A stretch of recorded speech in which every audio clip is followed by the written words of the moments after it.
Les femmes de l'Union progressiste du Zou ont rallié la place Marie-Wendo de Zainado pour la célébration itinérante et bimensuelle de leur organisation dans le département. Après Abomey, Boycon et Kovet, c'est Zainado qui accueille la 4e édition de cette fête.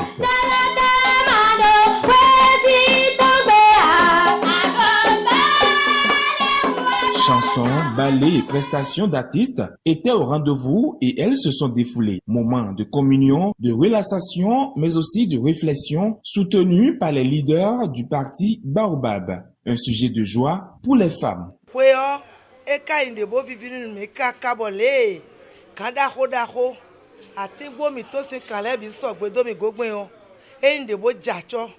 Bon quand mi mono mo gbede a mi mo biro sanjinado kan me home be inde bo vivini mi kaka bo mi mono sanjinado kan me passa ejuju ayin lo ejuju en bo gbete fun. La différence de cette édition de Zainado réside donc dans la descente des hauts responsables du parti. Une première sortie politique officielle du tout nouveau président du parti Baobab, Joseph Djogbenou, et les dignitaires de l'UP ont rehaussé l'éclat de cette retrouvaille de communion mais aussi de travail et d'information. Un seul objectif guide cette organisation d'envergure départementale. Toutes les femmes UP du Zou se sont réunies aujourd'hui pour vraiment rester en communion, pour fêter, pour travailler, pour que l'Union progressiste s'enracine davantage dans le département du Zou. Vraiment une très grande fête.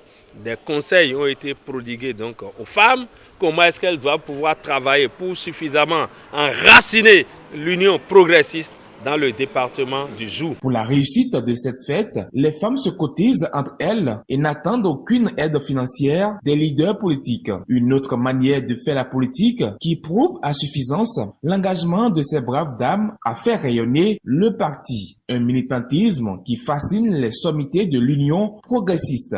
Déjà, l'initiative, c'est les femmes qui cotisent d'abord entre elles. Toutes les femmes UP donc du Zou, à telle enseigne qu'elles arrivent à un budget qui leur permet de faire leur fête. Mais en tant que responsable politique, les responsables UP donc du Zou arrivent pour accompagner. Chères femmes du Zou, avec ce que je viens d'entendre, vous nous donnez à voir une autre manière de faire la politique au Bénin.